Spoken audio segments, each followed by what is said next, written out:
Praise Lord everyone. प्रभु के जिंदा और जलाली नाम में आप सभी को जय मसीह की। आज हम मनन करने जा रहे हैं आनंद। और दाऊद अपने भजन में इस तरह से लिखता है, ज़बूर 4 उसकी 7 में, तूने मेरे मन में उससे कहीं अधिक आनंद भर दिया है, जो उसको अन्न और दाखमधु की बढ़ती से होता है। उसका आनंद उसके खाने पीने से नहीं है, उसके पीने से नहीं है, अच्छी वस्तुओं से नहीं है, कपड़ों से नहीं है, गाड़ी से नहीं है, अच्छे घर से नहीं है। उसका आनंद क्या है? खुदा के नज़दीकी में उसको जो आनंद मिलता है, वो किसी भी वस्तु से नहीं मिल सकता। आज हम परमेश्वर से दूर होते जा रहे हैं और चीज़ों के करीब आते जा रहे हैं, तो हमारा आनंद कम होता जाता है चीज़ों। यहाँ तक कि हम जाने से पहले सोचते हैं कि वहाँ पे कितना टाइम लगेगा। हम परमेश्वर की हैकल में जा रहे हैं, हमें कितना टाइम लगेगा, आज का दिन हमारा ख़राब हो जाएगा। इससे अच्छा है कि हम आराम कर लेते हैं घर के अंदर, हमारी सैलरी भी नहीं कटेगी, हमारी डबल मिल जाएगी इससे।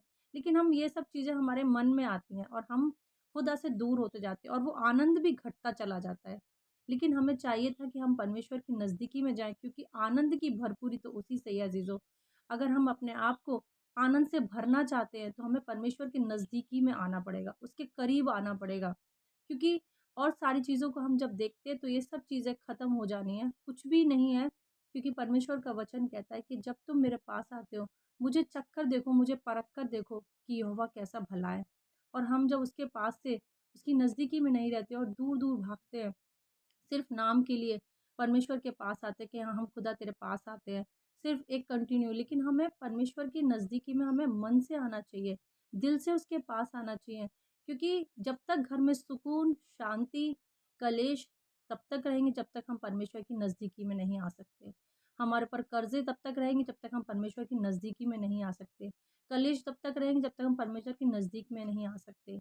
अज़ीज़ों, जब ये फास्टिंग्स डे चल रहे हैं, तो लोग अपने आप को तैयार करते हैं कि हम खुदा की नज़दीकी में जाएँ, फ़ास्ट में रहते हैं। लेकिन उनको ये 40 दिन तक ही नहीं रहना अपने आप को इस तरह से, बल्कि जैसा वो अब जीवन जी रहे हैं, उसकी नज़दीकी में, उसके करीब में, उसको पूरी लाइफ़ उस तरह से जीना पड़ेगा, है ना? ये सिर्फ़ एक प्रथा या फिर एक वो नहीं है कि हम उस चीज़ को कर रहे हैं कि ये लेंट सीज़न चल रहा है, तो हम उसको सही तरीके से चलें। लेकिन जब हमने खुदा को अपना जीवन दिया है, तो हमें उस तरीके से हमें पूरा टाइम परमेश्वर की सेवा में रहना है, उसकी नज़दीकी में रहना है, तभी हमें आनंद की भरपूरी होगी अज़ीज़ों। अगर हम खुदा से दूर रहते हैं, तो हमें आनंद की भरपूरी नहीं है।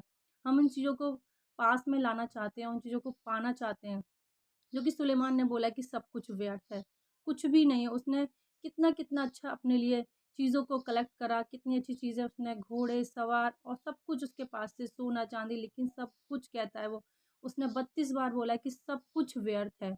आइए हम पढ़ लेते हैं कि परमेश्वर का वचन क्या कहता है। आप मेरे साथ में निकालें सपोदेशक 2 और उसकी 4 आयत में इस तरह से लिखा है, मैंने बड़े-बड़े काम किए, मैंने अपने लिए घर बनवा लिया और अपने लिए दाख की बारियां लगवाई। उसने क्या किया? अपने लिए दाख की बारियां लगवाई, बड़े-बड़े घर बनवाए और अपने रहने के लिए। मैंने अपने लिए बारियां और बाग लगवाए और उनमें भांति-भांति के फलवाई वृक्ष भी लगवाए। उसने क्या करा? अपने महल में अच्छे-अच्छे वृक्ष भी लगवाए और उनमें और मैंने अपने लिए कुंड खुदवा लिए और उनमें वह सींचा जाए जिनमें पौधे लगाए जाते थे। मैंने दास और दासियां मोल लीं और मैंने घर में दास भी उत्पन्न हुए, जितने मुझसे पहले यरूशलेम में थे, उनसे कहीं अधिक गाय बैल और भेड़ बकरियां का स्वामी था। वो सब चीज़ों का स्वामी था, उसके पास किसी भी चीज़ की कमी नहीं थी। और 8वें आयत में इस तरह से लिखा है, मैंने चांदी और सोना, राजा और प्रांतों के बहुमूल्य पदार्थों को भी संग्रह किया। मैंने अपने लिए गायकों को रखा और बहुत सी कामनियों भी, जिसमें मनुष्यत्व सुख पाते और कर ली। उसने अपने आप के सुख के लिए उसने बहुत सारी चीज़ों को कर लिया अपने लिए। लेकिन इस तरह से लिखा है, इस प्रकार मैं अपने से पहले के सब यरूशलेम वासियों से अधिक महान और धनाशक्त हो गया। वो सबसे ज़्यादा यरूशलेम में जितने लोग थे, उनसे सबसे ज़्यादा वो पैसे वाला हो गया। उसके पास पैसे की कोई कमी नहीं है।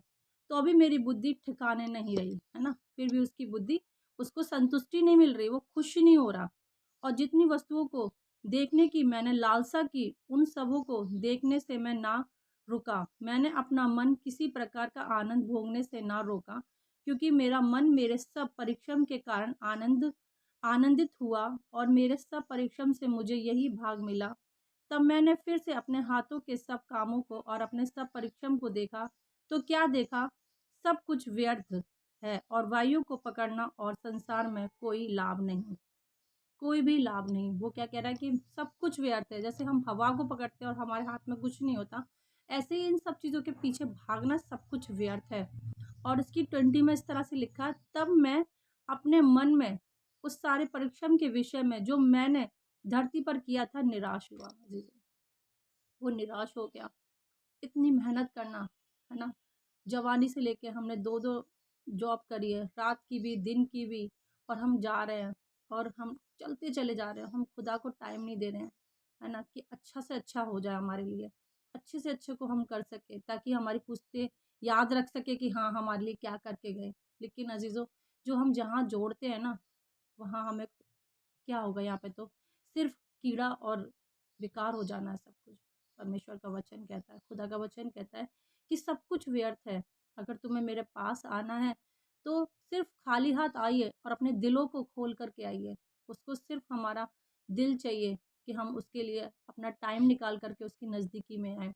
और अब इन सब चीज़ों के जैसे सुलेमान लास्ट में पछताया कि सब कुछ व्यर्थ है। जितना भी परिश्रम किया उसने सब कुछ व्यर्थ है। और सिर्फ व्यर्थ नहीं है तो परमेश्वर की नज़दीकी में आना बहुत ही आनंद का विषय है कि हम खुदा के नज़दीकी में आते हैं और उसको धन्यवाद देते हैं कि खुदा आपने हमारे परिवार को इतना अच्छा कुछ हमारे बच्चों को ब्लेस किया, हमारे परिवार को ब्लेस किया। उसको धन्यवाद दें, हर पल उसको धन्यवाद दें, हर घड़ी उसका धन्यवाद दें कि परमेश्वर तू कितना भला है, तूने हमारे लिए क्या-क्या आश्चर्य कर्म करे हैं। वो हर दिन, हर पल हमारे महसूस करने वाली बात है कि हम कैसा महसूस करते हैं। लेकिन हम जब हर रोज़ देखते हैं ना कि वो हर रोज़ हमारे संग एक नया काम करता है। हमें एहसास दिलाने के लिए कि बेटा मैं तेरे साथ हूँ, बेटी मैं तेरे साथ हूँ और तुझे डरने की ज़रूरत नहीं है। लेकिन हम आनंद हमें नहीं मिलता, है ना? हमारा विषय कि हमें आनंद नहीं मिलता। आनंद जभी मिलेगा अज़ीज़ों कि हम अपने आप को खुदा के सामने समर्पित कर दें। उसके सामने अपने आप को सरेंडर करने की ज़रूरत है। सिर्फ़ उसके सामने आएँ, उससे कहें कि जो कुछ तूने दिया तेरा नाम धन्यवाद हो। उसका धन्यवाद दे सकें। ज़रूरी नहीं है कि जब हम माँग रहे हैं और हमें नहीं मिल रहा तो हम कह रहे हैं खुदा हमारी सुन नहीं रहा। जब एक बाप भी अपने बच्चे को देखता है कि वो इस लायक है, तब वो उसके हाथ में वो चीज़ को देता है। अगर वो छोटा है तो वो नहीं देगा। परमेश्वर भी हमें परखता है, वो जाँचता है कि हम इस लायक हैं या नहीं हैं और वो वक़्त आने पे हमें देता है। हमें अपना ईमान, अपना भरोसा सिर्फ़ अपने यीशु पे लगाना है, उस पर निहारना है, उसकी सारी चाल-चलन को देखना है कि हमारे घर में आज शांति क्यों नहीं है। उस जक्कई के यहाँ जब यीशु गया, तो यीशु ने उसके यहाँ जा कर के और उसने अच्छा खाना-पीना बनवाया। यीशु ने उसके यीशु गया तो यीशु ने कहा कि मैं आज तेरे यहाँ खाना खाऊँगा, दावत। तो जब उसके यहाँ गया तो जक्कई अपने आप को इस लायक नहीं समझ रहा था कि मैं यीशु का वेलकम कर पाऊँगा और वो बड़ा ही झिझक रहा था, बहुत ज़्यादा डर रहा था। लेकिन खुदा ने बोला कि आज तेरे यहाँ उद्धार आया है और उसने बोला, उसने ये इतना सुन कर के उसने बोला कि आज जितना मैंने दूसरों के लिए जितना मैंने गलत तरीके से लिया है, मैं उसका दोगुना दे दूँगा। मैं अपना आधी संपत्ति कंगालों को बाँट दूँगा। उसने सब कुछ उसको आनंद की भरपूरी उन सब चीज़ों में नहीं दी। अच्छे महल में नहीं थी, अच्छी पैसों में नहीं थी, उसके पास पैसों की कोई कमी नहीं थी, लेकिन उसके घर में उद्धार नहीं था, उसके घर में शांति नहीं थी। और जो जक्कई ने अपने आनंद को ग्रहण किया है, वो परमेश्वर के कदमों से, परमेश्वर के कदम जब उसके घर में पड़े, तो आनंद से भर गया अज़ीज़ों और उसको किसी भी चीज़ की ज़रूरत नहीं थी। उसको सब कुछ व्यर्थ लगा, जैसे कि सुलेमान ने बोला कि सब कुछ व्यर्थ है, उसी प्रकार उसको भी सब कुछ व्यर्थ लग रहा था। हम ये चाहते हैं कि हम परमेश्वर के नज़दीक तो जाएँ लेकिन कुछ टाइम और लिमिट के हिसाब से। लेकिन हमें अपने आप को पहला स्थान अपने परमेश्वर को देना है, खुदा को देना है और आगे बढ़ते रहना है और आनंद की भरपूरी और सारे काम परमेश्वर हमारे सफल करेगा, है ना? क्योंकि यहोशू में लिखा हुआ है कि व्यवस्था की पुस्तक है जिससे कभी जाने ना पाएँ। रात-दिन हमें इस पे ना रात और दिन हर समय इस पे मनन करना है। ये नहीं कि एक टाइम हो गया कि हम घर से बाहर निकल लें तो दुआ कर लें, खुदा हमारे साथ रहेगा, हमारे सफ़र को अच्छा करेगा, नहीं। ये सफ़र तो उसका है और वो हमें हर पल हमें सुरक्षित रखता है, तो हर पल उसका धन्यवाद देना चाहिए। हर घड़ी उसका धन्यवाद देना चाहिए और परमेश्वर को हमेशा महिमा देना चाहिए। परमेश्वर के वचन पर आशीष हो। आइए हम दुआ में चलेंगे।